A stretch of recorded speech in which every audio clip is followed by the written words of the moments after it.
Hello friends, आज हम सफूरा जरगर के बारे में बात करेंगे। उन्हें हाल में ही बेल मिली है। दिल्ली पुलिस ने उन्हें ह्यूमैनिटेरियन ग्राउंड्स पे बेल दी। आप सभी इस बात से परिचित होंगे। कमाल हो गई। ये वो महिला है जिन्होंने शाहीन बाग में जो राइट्स हुए, ये she is responsible, she is the criminal woman, the terrorist, जिन्होंने लाखों लोगों को परेशान करके रखा हुआ था। वो शाहीन बाग में जो प्रोटेस्ट हो रही थी, उसकी सरगना ये महिला थी। आपको याद होगा, लगातार इसने भारत तेरे टुकड़े के नारे लगाए और तमाम एंटी नेशनल एक्टिविटीज में इनकी सहभागिता रही है। She joined all the protests। हर जगह पे, कई जगहों पे, चाहे केरल हो, चाहे कश्मीर हो, चाहे दिल्ली हो, इन्होंने हमेशा इंस्टिगेट किया, लोगों को इंस्टिगेट किया। किस लिए? राइट्स करने के लिए। शाहीन बाग का मास्टरमाइंड सफूरा, ये वो महिला थी जिन्होंने बहुत सारी वहां पे आई हुई महिलाओं को बरगलाया। प्रोटेस्ट में बहुत सारे लोगों ने इनके कहने से हिस्सा लिया। हमारे देश के प्रधानमंत्री और गृह मंत्री के खिलाफ बच्चों से भी नारे लगवाए, खुद तो लगाए, बच्चों से भी नारे लगवाए। लेकिन आज आप सबको ये जान करके निराशा होगी कि कुछ ही दिन पहले इन्हें अरेस्ट किया गया था और इन्हें बेल मिल गई है। इस देश में एक क्रिमिनल, एक टेररिस्ट के तो ह्यूमैनिटेरियन ग्राउंड्स हैं, लेकिन अंकित शर्मा, जिसे इन्होंने मार दिया था, क्या वो भी ह्यूमैनिटेरियन ग्राउंड्स पे मार दिया था अंकित शर्मा को? बड़े नारे लगाए थे आपने उस टाइम, तो justice for Ankit Sharma, justice for Ankit Sharma. कहां गई, कहां गई जस्टिस? क्यों मिली इसे बेल? बहुत गुस्सा आता है मुझे जब ऐसी बातें होती हैं। प्रेगनेंसी का नाटक लगा के रखा हुआ है इस महिला ने। मैं बहुत सी ऐसी महिलाओं को जानती हूं जिन्होंने जेल में बच्चे जने हैं, तो ये क्यों नहीं जन सकती?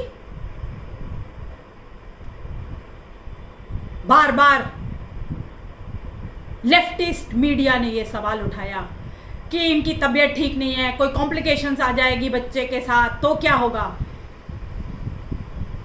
बाकी महिलाओं के साथ कोई कॉम्प्लिकेशंस नहीं आई जिन्होंने बच्चे जने।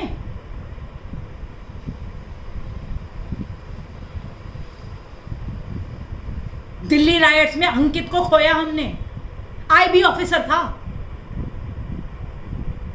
तब इन्हें शर्म नहीं आई?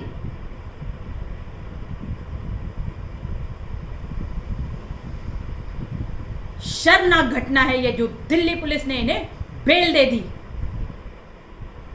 और गवर्नमेंट ने भी तो उनका साथ दिया है। मुझे नहीं मालूम कि गवर्नमेंट का क्या प्लान ऑफ एक्शन है। पहले तो अरेस्ट नहीं किया जा रहा था, अरेस्ट किया गया तो बेल क्यों दे दी गई?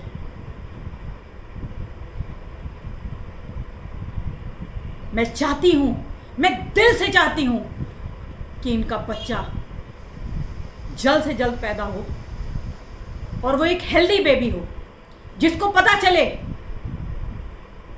कि इसकी मां की हरकतें क्या थी। इसने इतने लोगों का की लाशों के ऊपर से गुजरी है। दिल्ली राइट्स में क्या क्या हुआ है हम सब जानते हैं।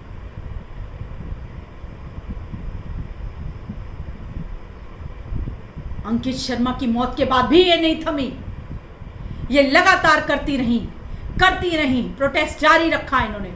यहां तक कि दिल्ली पुलिस जब प्रोटेस्ट हो रही थी तब तो दिल्ली पुलिस कुछ कर नहीं पाई।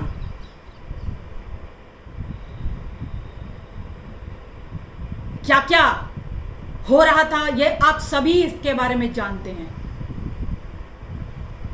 मुझे ज्यादा बताने की जरूरत नहीं है।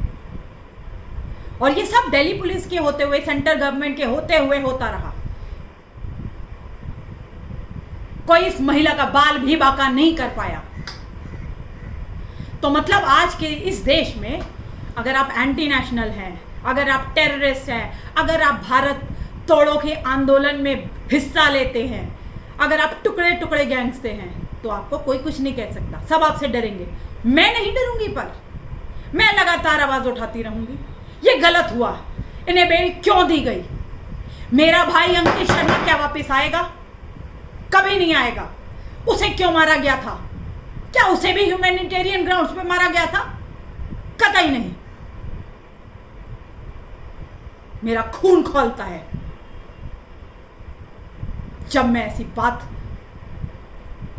का अंजाम देखती हूं कि आप सरेआम लोगों को मार सकते हैं और हम बोल भी नहीं सकते। क्योंकि अक्सर ये बातें जब मैं ट्विटर पे करती हूं तो मुझे ब्लॉक कर दिया जाता है, मेरी आवाज दबाने की कोशिश की जाती है। अरे भाई, सच बोलने में क्या डर? फांसी चढ़ा दोगे? चढ़ा दो। मैं बोलती रहूंगी, आवाज उठाती रहूंगी। जो कर सकते हैं कर लीजिए आप लोग।